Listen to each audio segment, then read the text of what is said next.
investigating you a little bit. What do you think his body language is saying right now? That he's comfortable with me, because even though he's like making so not a predator, he will, if I'm not a predator, he'll try to get comfortable with me. And if they don't get comfortable with me, sometimes you can just bring him back to the owner. See how he's trying to get in my sleeves? That's how they'll hide. Very good. So his body language right now is actually pretty relaxed because he's kind of all stretched out in a rectilinear position, and he's tongue flicking at sort of a moderate rate. So he's investigating you. He's investigating things. He thought about climbing up your shirt, and that might have been to hide, or it just might have been out of curiosity. And so that was some good observations that you had. Now, what do you think his body language would look like if he was scared or nervous right now? He would use his tail. As you can see, his tail is right there. So he would use his tail, grab onto something really hard, push himself back, because he's afraid. See, my hand in front. See how he's going back? Yes. That's because he's afraid of my hand. That was a very good observation. So when they're afraid of something, they retreat. And snakes will do a lot of approach and retreat. So they'll approach things to investigate, and then when they're unsure, they'll retreat. Sometimes they'll do that several times with an object or something new before they decide it's okay. And then when they decide it's okay, they move forward, just like he's moving forward, in a pretty stretched out manner, and the tongue's usually flipping. So another sign that he might be nervous all of a sudden would be if he was moving along investigating something and all of a sudden he stopped tongue flicking and he froze and stopped moving. And if he got like a statue, that would mean something kind of scared him and he wasn't sure if it was something that was a threat or not. And so he just would decide to freeze and hope that something didn't see him and wait and decide if it's safe or not. So that is another thing that you can look for in their body language to see if they're a little bit nervous or not, is if they freeze. Yeah, and he hasn't done that with us. He's pretty calm today. And that's a good fact is, see how he isn't blinking right now?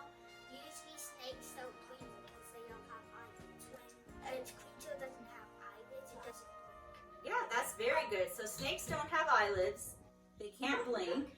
And do you think that maybe that's one of the reasons people sometimes are afraid of snakes, because they don't blink and they don't have eyelids? So I think it creeps some people out, but it's just the way that they've evolved.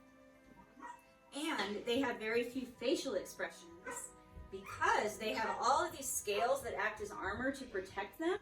And I think that's another reason people sometimes are afraid of them, because they're not really expressive in their faces, but it doesn't mean that they don't have emotions. It doesn't mean that they don't experience things. It just means that they can't show that externally. Yeah, and a lot of scientific research has shown that snakes can feel comfort and discomfort and pleasure and displeasure, and they experience fear and they experience pain. So just because we don't see that in them blinking or closing their eyes or their facial expressions, or they don't vocalize. So they can't scream if they're hurt or if they're in pain, but it doesn't mean that they're not, right? So we have to keep that in mind when we work with them. And we have to look at other body language, like some of the things we've talked about, to know whether the snakes are comfortable or not, or if they're frightened or not. And I bet like it was opening its mouth, sometimes you'll need to back away because of its face.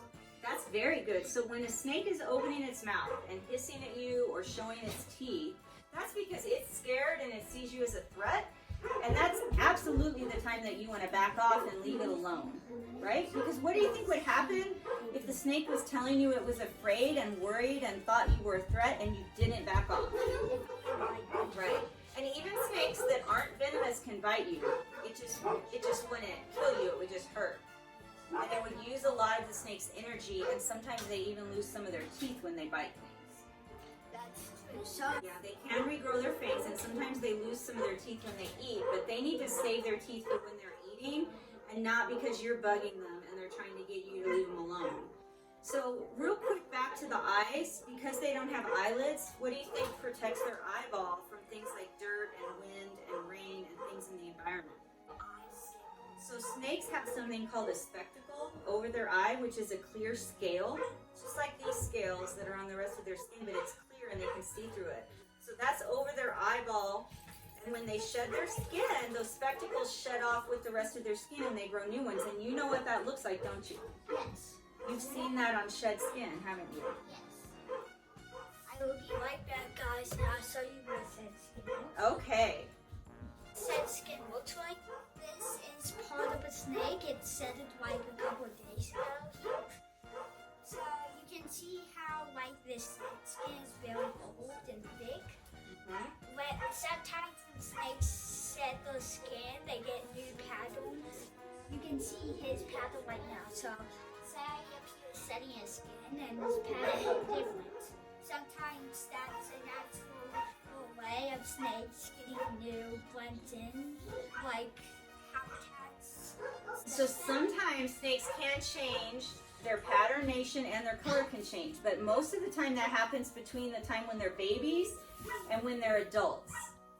So babies sometimes are born one color with one kind of pattern, and then by the time they're adults, they have a different pattern and a different color. But once they're adults, their pattern and color usually doesn't change, but they still shed their skin. And were there eye caps on that shed skin? No, there wasn't. I thought there was. Yeah, you can see how the top part was. See, where's the eyes? Right there? Oh yeah, now you can see the eyes. I'll get closer so you guys can see it. You see those two dots? Those are the scales on the eyes. Yep. Snake caps. Do you remember what those are called? Eyes. Eye caps. Yeah, eye caps. And what else did I say they're called? They're also called like, yeah, Spectacles. Yes. So, you know, spectacles is another name for glasses, right? So that's what those are called. It's almost like having a pair of lenses over their eyes, Yes, it is. like on eyeglasses. Yeah, like in islands, but snakes, sometimes when snakes, come here, buddy. Sometimes when snakes have their eye cuddles, they don't, the eye cuddle on the snake, they'll usually change when it sheds. So do you know why the eye color changes during the shedding process? It's because, remember that there's a scale over the eye and that has to come off with the rest of the shed. And so oils are produced between the old skin and the new skin, and it helps to push that skin away from the new skin so that they can shed it off. And the same thing has to happen with those spectacles. And so the eyes are going to look gray or blue or white during the shedding process, and then they're going to clear up and they're going to look normal again once the snake sheds. Yeah, but they don't look like without kind of weird snake. Well, it would mean something's wrong. So if the snake sheds and the eyes haven't cleared up, it means that one of these eye caps got retained and it didn't come off. And that's something that you would have to take care of. You could either wait until it sheds again and see if it comes off, or you could take it to the vet and have the vet remove it for you. Or if you're really an experienced snake handler and snake keeper, there are some safe ways at home that you could try to help that snake shed the eye cap. An interesting fact is, you see how fresh this skin is on this snake, and you can see how thin and thick this is, and like when I pull it down, it'll rip. But when they have new skin, those like scales will get a little bit stronger. So the scales are like armor. Yes. And the new skin isn't quite as tough as the old skin when it first sheds, right? So what do you think it does right after it sheds for a few days? Maybe after it sheds, like its skin will start coming off, but it will also like. Well, the snake tends to hide right after it sheds until it regains its energy. It usually hides during the shedding process and maybe for a day or two after the shedding process. And then it's usually hungry and it's going to look for food. Yeah. Seti is a baby. He was born in June of this year. So how old does that make him if he was born in June? Probably maybe 3 months old. Well, what month is it now? It's around. Yeah, I forgot. It's November. It's So from June to November, how many months is that? July, August, September, October, November. So he's 5 months old. So he's still a baby. He was only born 5 months ago. So 6 months ago, he wasn't even in the world yet.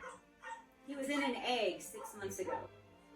The mom usually does try to protect the eggs until they hatch, and things can eat the eggs or step on the eggs, or weather could hurt the eggs.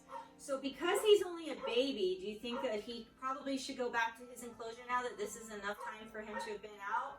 Yes. This was a lot of activity for him tonight.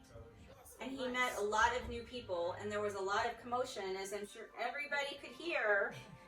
All the commotion in the background, right? All the dogs barking and all the people and the other kids. Yeah, we're very sorry for that. Like, my dad and my stepbrother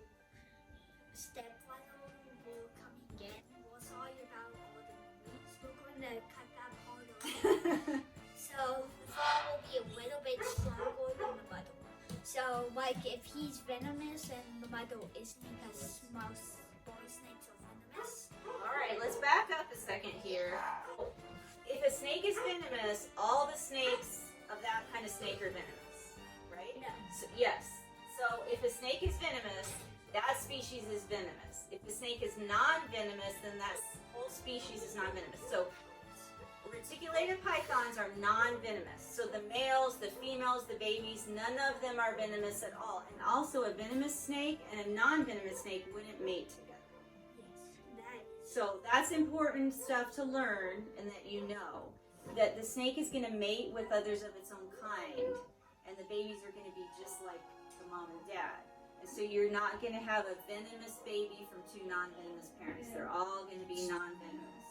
Pythons are all non-venomous. There's no venomous species of python. All of our Bruttles pythons here, and our one reticulated python here, TC, and our carpet pythons, none of them are venomous.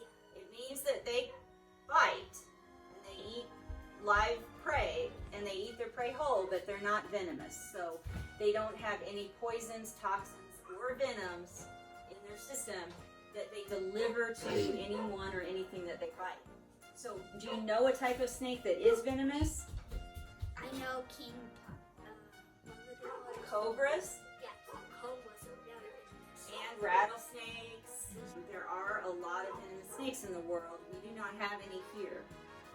So all of our snakes are non-venomous. Venom's very complicated, and venom sometimes is neurotoxic or chemotoxic, which means it causes really bad stuff to happen to your blood, or it causes bad things to happen to your nervous system, or sometimes venoms are a combination of both.